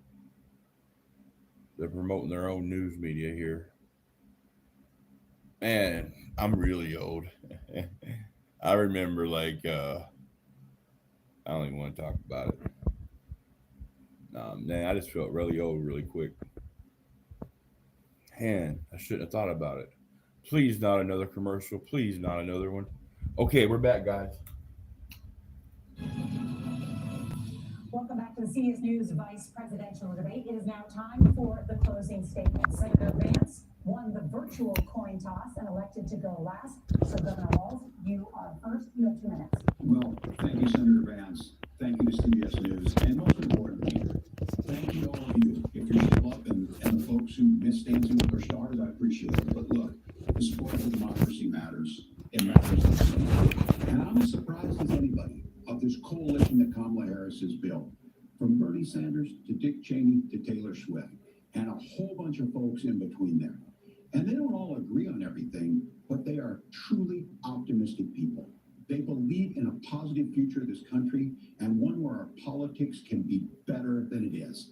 He doesn't believe it. He don't believe what he's saying. Better than it is the sense of optimism that there can be an opportunity economy that will serve not just to get by, but to get ahead. And the idea that freedom really means something. Not the freedom of government to be in your bedroom or exam room, but the freedom for you to make choices about yourself. Now, look, he's closed in. He doesn't believe what he's saying. When someone believes what they're saying, their arms are wide open and outwards. His palms are in and his shoulders are down. Spent 4 years trying to maybe do that. Senator Vance tonight made it clear He will stand with Donald Trump's agenda. He will continue to push down that road. Excuse me. Kamala Harris gives us a different option. Now, I'll have to tell you, I'm going to be careful about the quotes, but there's one that Senator Vance said that does resonate with me. He said, Donald Trump makes the people I care about afraid. A lot of America feels that way. We don't need to be afraid. Franklin Roosevelt was right. All we have to fear is fear itself. Kamala Harris is bringing us a new way forward. She's bringing us a politics of joy. She's bringing real solutions for the middle class, and she's he doesn't believe it. Look, he's lying. While asking everyone, his body language. Look, make your voices heard. Let's look at his body language. Where everybody gets that opportunity and everybody gets a chance. He doesn't believe what he's saying. Body language, people. November 5th for Kamala Harris. Governor Walz, thank you. Oh, Senator my Vance, God. your closing statement. Well, we thank Governor Walz, you folks at CBS. Watch the body, y'all. Y'all watch the body What we language. need to talk about was energy. Don't And I listen to the remember when I was BS. raised Watch by the my body grandmother, language. when she didn't have enough money to turn on the heat some nights because Ohio gets pretty cold at night and because money was Let often me very back tight. it up a little bit. And I believe, as a person who wants to be your next vice president, that we are a rich and prosperous enough country where every American, whether they're rich or poor, ought to be able to turn on their heat in the middle of a cold winter night. That's gotten more difficult thanks to Kamala Harris's energy policies. He's I open. believe that whether you're rich or poor, you His ought to be hands able are to afford open. a nice meal for your family. That's gotten harder because of Kamala Harris's policies. He's loose. He's walking. He's kind of leaning, going back and forth. House. You ought to be able to live in safe neighborhoods. You ought to not have your His blink rate is going up a little. and that too has gotten harder with Kamala because of Kamala Harris's policies. Now, I've been in politics long enough to do what Kamala Harris does when she stands before the American people and says that on day one, she's going to work on all these challenges I just listed. She's been the vice president for 3.5 years. Day one was 1,400 days ago, and her policies. You see how he blinked really slow Now, now? I believe that we have. But earlier he was blinking faster. I meet people on the campaign. Pay attention to his body language, guys. But have the grace and generosity to ask. Don't let the devil deceive you. They're praying for my family. What that has taught me is that we have the greatest. His country, palms are out. Country, He's telling you the truth. He believes what he's telling you right But here. they're not going to be able to achieve their full dreams with the broken leadership that we have in Washington. They're not going to be able to live their American dream if we do the same thing that we've been doing for the last 3.5 years. We need change. We need a new direction. We need a president who has already done this once before and did it well. Please vote for Donald Trump. And whether you vote for me or vote for Tim Walz, I just want to say, I'm so proud to be doing this and I'm rooting for you. God bless you and good night. Senator Vance, thank you. And thank you both for participating in the only vice presidential debate guys. of this election cycle. I'm Margaret Bradley. What did you think? And I'm Nora O'Donnell. I always say pay attention to the body language. And if you've never been trained in body language, I apologize. But they both were deceptive a bunch of times. And there's a few times they weren't. Senator J.D. Vance is way taller than the governor. But on screen, he definitely looked, the governor looked like he was bigger. What do you guys think? What do you guys think? Let me know. People mostly say they want. You notice here the two candidates lingering on the stage. Yeah, they're lingering, guys. Let me show you real quick. Presidential debate in which was not even sure that Vice President Harris and Donald Trump would shake hands. It was a debate in which the line, "I appreciate what Tim said about Finland," was one of the many ways in which Senator Vance agreed with the governor. The governor agreed right back. But that's the tone and the kind of data review of this. I'll pick out two. Well, guys. Issues on the question of the Issues. Let's hear. Let's see what he says. Middle East and the kinds of foreign policy surprises that hit any president. Tim Walz made the case that Donald Trump's temperament is unfit for any kind of surprise, cited the members of the Trump administration who have attested to that. Vice President, Right away, they're attacking Trump. Right away. During the Trump administration on the economy, I'll make a political point. Remember when news media used to just be unbiased? During his presidential debate, which is repeatedly saying, if Kamala Harris was going to do these things, why didn't she get in office? Now, whether voters buy that or not, Tim Walz mentioned the Inflation Reduction Act and a variety of others. Right. But returning to that point, Exactly, man. passed for Donald Trump Right away, man. I remember when you could watch the news and make your own mind up. Than what people may have seen in Right away, they're attacking him, man. Right away. He talked about bipartisan solutions Right away, man. of a kind we never saw in the Trump administration. He talked about Right away, man. the defender of the Affordable Care Act. Donald Trump tried to kill the Affordable Care Act.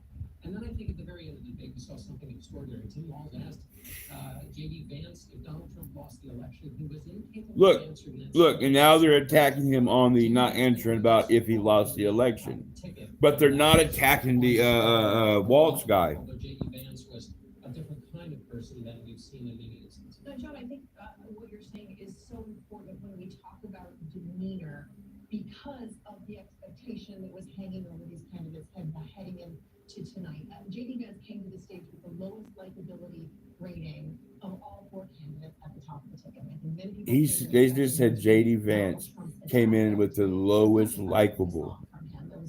These guys literally are trying to persuade people to go one way. Why can't news media just give you the fact and let you make your mind up? About his own biography and embellishments that he has made in the past, particularly in this case on China. Why, guys? I want to thank you for listening, for stopping by, for hanging out, for putting up with my nonsense. Once again, YouTube, this was satire comedy. You guys, thanks for not liking the video. Not one person within an hour and 46 minutes. You guys rock.